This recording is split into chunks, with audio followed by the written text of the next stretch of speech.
Programme de préférence commerciale Hope et Help qui permettrait aux exportations haïtiennes, notamment dans l'industrie de l'habillement, d'entrer sur le marché américain sans droit de douane. Adoptés respectivement en 2006 et 2010, ces dispositifs avaient pour objectif de stimuler la production en Haïti, de soutenir des milliers d'emplois et de renforcer la coopération économique entre Washington et Port-au-Prince. Leur expiration inquiète désormais industriels, ouvriers et partenaires commerciaux. Il faut dire qu'en 2021, l'industrie textile employait encore 60 000 personnes, mais la violence, l'instabilité politique et l'incertitude autour du programme avaient déjà fragilisé la filière. Alors, l'économiste William Savary, lui-même, Stanley, a proposé que les Haïtiens profitent de cette opportunité pour relancer leur économie, estimant que cette loi nuit un peu aux potentialités économiques du pays. On va voir tout ça avec lui. Il est en ligne avec nous. Et William Savary, bonjour, bienvenue sur Métropole. Bonjour Stanley, bonjour Esaïe, bonjour Haïti, bonjour Métropole, bonjour tout le monde. Petit problème technique, on va reprendre. Docteur Savary, bonjour et bienvenue sur Métropole. C'est bon. J'ai bien écouté l'introduction où il est dit que la loi Hope avait comme objectif de stimuler l'emploi en Haïti en 2006 comme première adoption, deuxième adoption en 2008 et 2015 il y a eu des renouvellements en 2010 également. Mais maintenant, il faut dire que le renouvellement de cette provision est du domaine du président américain. Donc c'est le président américain qui, à la fin qui d'après les rapports qui lui sont soumis par les études, par les rapports que les Haïtiens eux-mêmes doivent soumettre, des rapports aux réglementations qui gèrent sur la loi Hope, c'est en fonction de ces rapports que le président américain prend la décision de renouveler ou de ne pas renouveler. Et les rapports sont soumis à des entités, par exemple le département du commerce américain, le ILO, International Labour Organization. Ce sont ces gens-là qui sont les plus influents en ce qui concerne le renouvellement de la loi Hope. Maintenant, je vous ai souligné au cours d'une conversation que je pense que la loi Hope, plutôt que d'aider Haïti, a plutôt retardé l'essor économique et la croissance économique en Haïti. C'est pourquoi je le dis. Premièrement, c'est parce que avec la loi Hope, la classe et l'élite haïtienne, l'élite économique haïtienne, s'est appuyée sur une provision de la loi américaine pour faire fortune, au lieu de penser à des méthodes d'industrialisation, d'investissement lourd dans les équipements lourds, dans l'investissement dans l'agriculture, des trucs dans les secteurs où l'élite économique, les politiciens ici également, où la République d'Haïti pourrait avoir un certain contrôle. Là, ils se sont attachés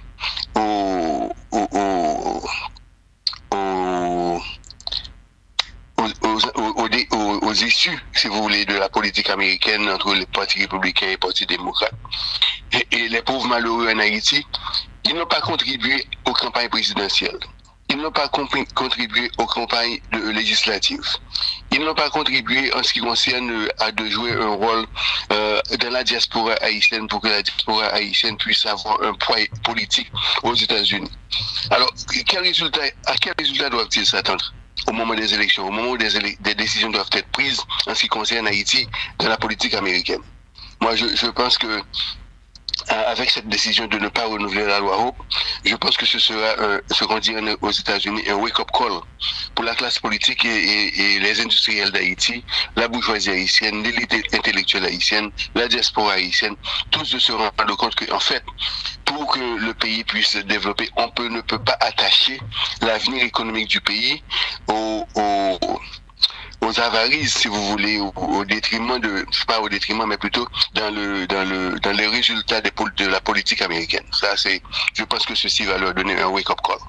Alors, William Savary, un premier détail qui t'a intéressé, Mounio, loi au plan pas voté dans la date 1er octobre là, c'est parce que justement la loi, le budget américain n'a pas reçu de vote au Congrès.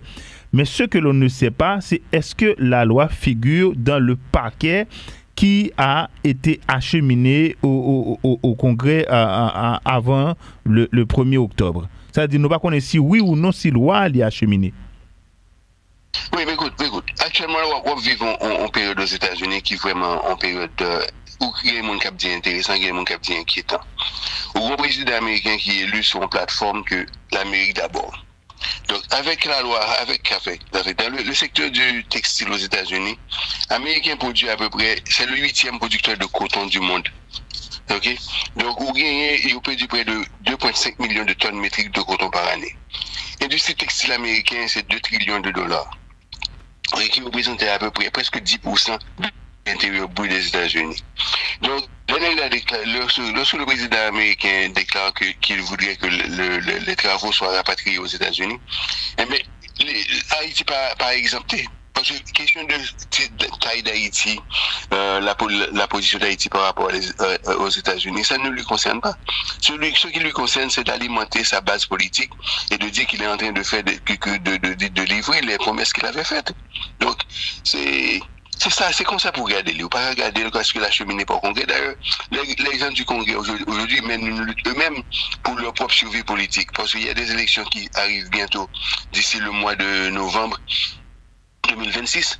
Ils ne peuvent pas être perdus comme des gens qui ne sont pas dans l'intérêt de la création de l'emploi aux États-Unis, l'augmentation des revenus du Trésor américain. Ils ne peuvent pas avoir cette perception, ils ne peuvent pas être porteurs d'une telle perception. Donc, mais il faut vraiment faire attention, il faut vraiment repenser notre relation avec les États-Unis, les relations d'affaires des États-Unis. Il faut commencer à réfléchir comment remettre le pays sur ses rails. Et comment. D'ailleurs, je vous dis une chose. La loi Europe a été votée. Les investissements qui ont eu lieu en Haïti, pas un goût d'Américain, non? Ce sont les entrepreneurs haïtiens qui ont investi dans les entreprises. C'est l'État haïtien à travers des prêts, à travers Banque mondiale, il a organisé les zones industrielles. Ok? Mais les montants, les entreprises américaines qui bénéficient le plus de la loi Europe, non, rien investi en Haïti. Une entreprise comme Walmart, combien de Walmart qui a investi en Haïti? Combien de Disney qui a investi en Haïti? Combien de Jordan qui a investi en Haïti? Combien de les grandes entreprises, les grands détaillants américains, combien de qui ont investi en Haïti? Pas un good. Donc, si ces entreprises-là qui bénéficient de la force de travail haïtienne qui est à bon,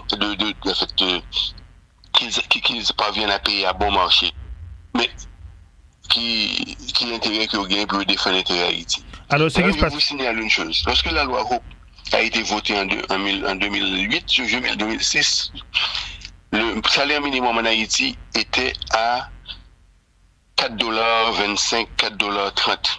Aujourd'hui, nous sommes 20 ans plus tard.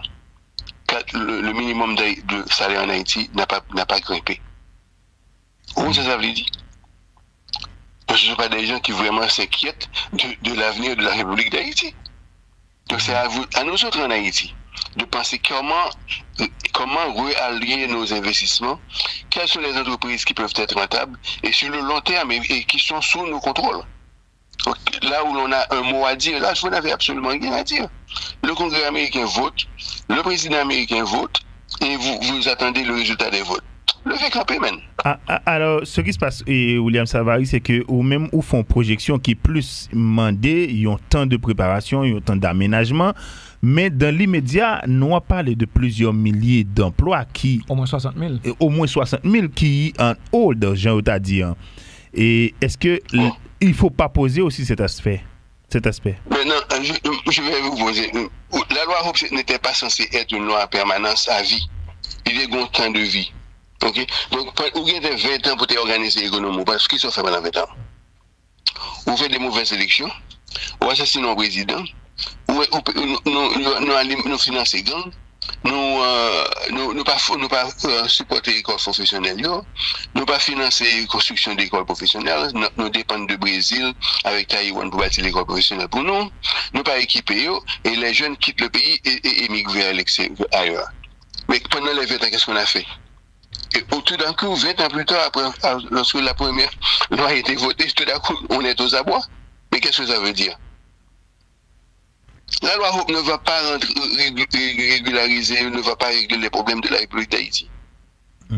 C'est la réflexion stratégique des hommes politiques, des hommes d'affaires de la République d'Haïti, de l'élite intellectuelle haïtienne, les gens qui soi-disant des économistes de pays, la presse haïtienne. C'est nous autres qui devons réorienter notre réflexion pour prendre en main l'avenir économique de la République d'Haïti. C'est pas la loi Hope.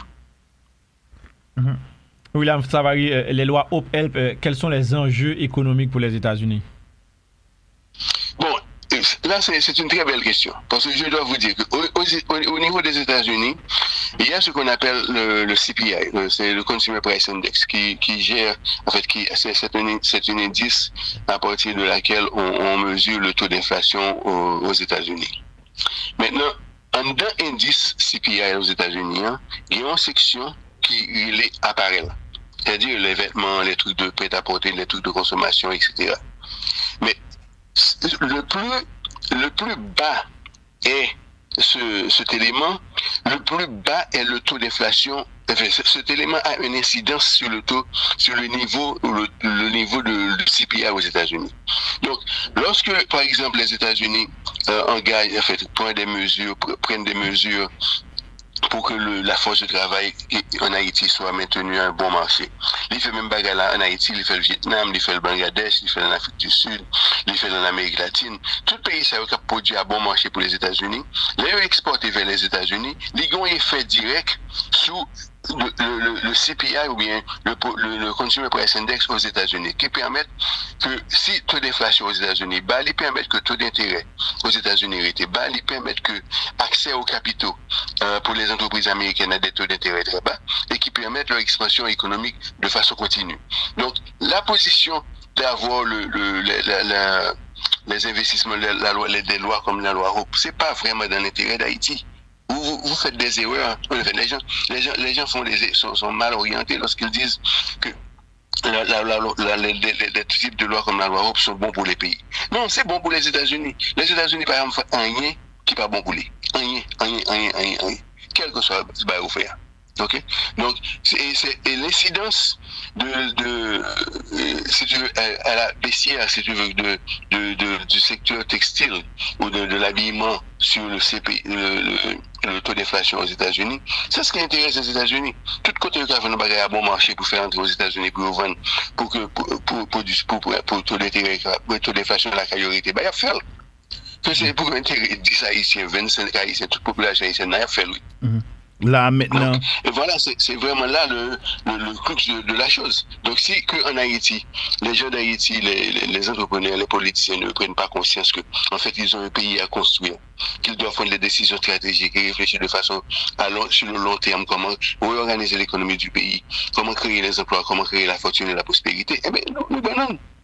Et nous, c'est ça qui arrive, nous, là, depuis près de, on n'a pas dit 40 ans, on n'a plutôt me dire un siècle.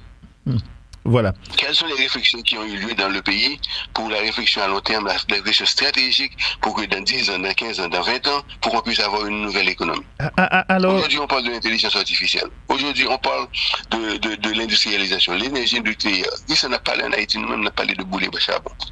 C'est pas normal. Oui. Alors, moi-même, bon, merci William Savary, mais moi, pendant que tu aller, moi, ma réflexion, Stanley, c'est est-ce que c'est réflexion qui n'est pas faite ou bien c'est établi, c'est abouti ou pas qu'à abouti? Parce qu'on a l'impression que quelque part, il y a des forces d'intérêt qui toujours bloquent un processus de changement qui est à chaque fois activé en Haïti. Donc, pour nous qui te aller, c'est après ça. J'ai additionné une chose. Les gens qui ont la responsabilité de réfléchir ne le font pas. Ils préfèrent choisir la voie facile. Américains viennent là-bas, dans $10 pour le parti, pour le coup de poulie, en 12 t-shirt, bon ça, les balles font $2 pour faire sur les 12, bon ça suffit, il est content. On ne voit pas assez grand. Merci William Savary. Merci William Savary. Passons bonne journée. Okay, bye. Voilà, l'économiste, docteur en économie William Savary qui était avec nous, Stanley. Et avec lui, on a abordé l'intérêt de l'État haïtien ou bien des autorités haïtiennes de reprendre la main avec ce qu'il appelle une opportunité. Oui, effectivement, comme on le sait, les lois OPHELP n'ont pas été votées cette semaine au Congrès, notamment à cause du shutdown aux États-Unis. Mais là, William Savary y voit une opportunité de relancer l'industrie en Haïti.